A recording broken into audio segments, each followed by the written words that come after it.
Siapa di antara yang murtad menjadi pendeta sekarang? Lis Saodah. Sekarang sedang dikader artis yang terkenal menjadi pendeta, Lukman Sardi, Asmiranda. Ibunya cerita, Pak, Asmiranda ini.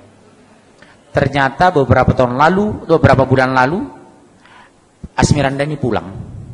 Disampaikan dia hanya diam dan menangis. Sudah 2 rumahnya dijual untuk membayar hutang si Jonan, suaminya yang Kristen di Manado itu. Jadi dia jadi sapi perahan. Udah saya pesan sebenarnya sama keluarganya, tolong bujuk kembali ke Jakarta. Diam-diam saya datang, kita ruqyah. Insya Allah bisa. Sama dengan Asmiranda. Sudah saya bujuk keluarganya. Bu, bisa nggak dibujuk Asmiranda datang lagi ke Jakarta? Saya nanti bantu dia ruqyah. Termasuk Lukman Sardi itu. Bisa insya Allah, Pak. Pertanyaan kan sederhana. Kenapa Anda masuk Kristen? Karena Yesus. Siapa Yesus dalam pandang Anda? Sebagai Tuhan. Tolong tunjukkan di Injil mana dalil Tuhan Yesus sebagai Tuhan. Saya bawa Injil aja. Ini saya punya Injil. Silakan baca. Tidak ada satupun pernah Yesus mengaku sebagai Tuhan. Tidak pernah Yesus minta disembah sebagai Tuhan.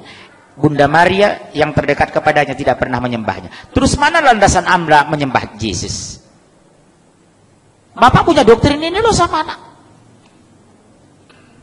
Bapak tahu perumahan Bougainville ini? Salah satu anak jamaahnya pengurus masjid murtad itu. Bapak tahu Masjid Raya Pulau Asam? Ketua masjidnya murtad, Kolonel Muhammad, masuk Kristen.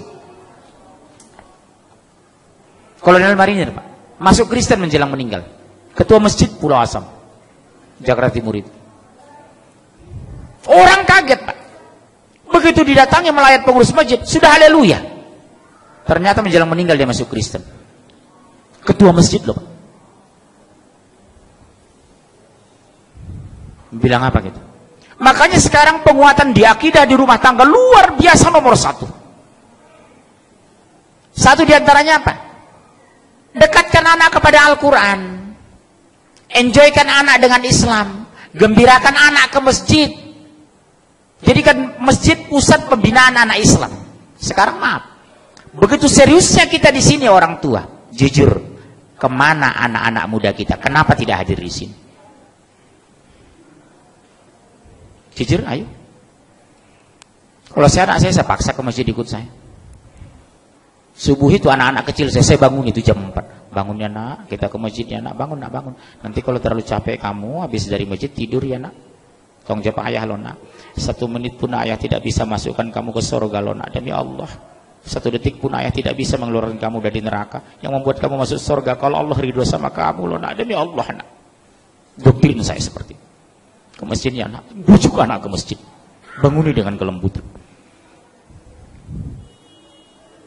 Sekarang maaf Pak, berapa banyak, maaf masih ada waktu ini, demi Allah Bu, berapa banyak kita bangga anak kita pintar matematika tapi tidak bisa baca Al-Quran. Berapa banyak alumni S2 dari Jerman tidak bisa mensolat jenazah. Betapa indahnya di hari kematian kita, imam jenazah adalah anak kandung kita. Di hari kematian kita, mengkapannya itu anak kandung kita, bukan orang lain.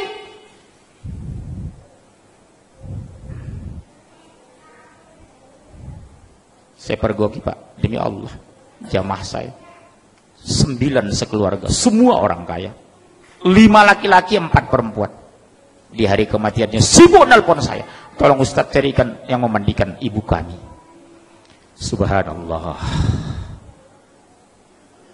betapa sakitnya hati seorang ayah di hari kematiannya anak menjadi penonton. Betapa indahnya hati seorang ayah di hari kematiannya membuka busananya anak kandungnya, memandikan anak kandungnya, imam jenazah anak kandungnya. Makanya kata Rasulullah, orang yang paling berhak terhadap jenazah adalah ahli warisnya, saudara senasabnya. Sab pertama anak dan mantu kita, sab kedua saudara sepupu kita, sab ketiga tetangga kita, sab keempat teman kerja. Jangan kita merapat ke depan yang bukan hubungan darah dengan jenazah. Makanya saya kalau masuk jenazah ke masjid, Pak Munzir imam, no, ada anak kandung nggak? Maaf ya Pak, nggak ada. Saudara kandung ada nggak? Sepupunya nggak? Dia lebih berkewajiban dari saya Pak. Bukan saya nggak mau jadi imam jenazah. Saya.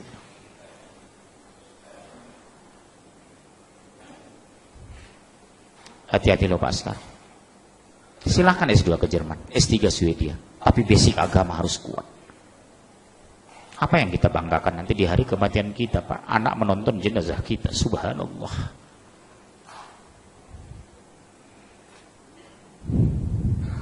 Di dunia saja sudah dipermalukan, apalagi di akhirat. Begitu diminta pertanggungjawaban di padang mahsyar, apa yang kita jawab? Anak tidak bisa Al-Quran, sholat banyak tinggal. Hampir di semua pengajian yang melibatkan anak, saya tanya jujur, nak kelas berapa nak? Seperti kemarin, kelas berapa nak? Kelas 3 SMA Pak. Subuh tadi? Enggak Pak. Bisa ibu kandungnya, demi Allah senyum Pak. Bukan malu, bukan nunduk. Mana ibu kamu? Itu Pak, senyum ibunya. Allahu Akbar. Enggak subuh dah? Enggak Pak.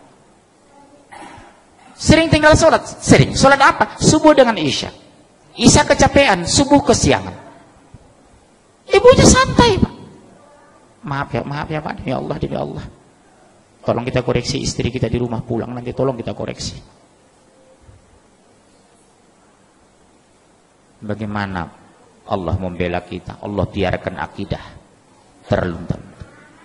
Tauhid belum lurus, baca Al-Quran nggak bisa, sholat tidak tepat waktu. Mau bagaimana Allah mau menjaga kita? Makanya ittaqullah haqqa tuqatih.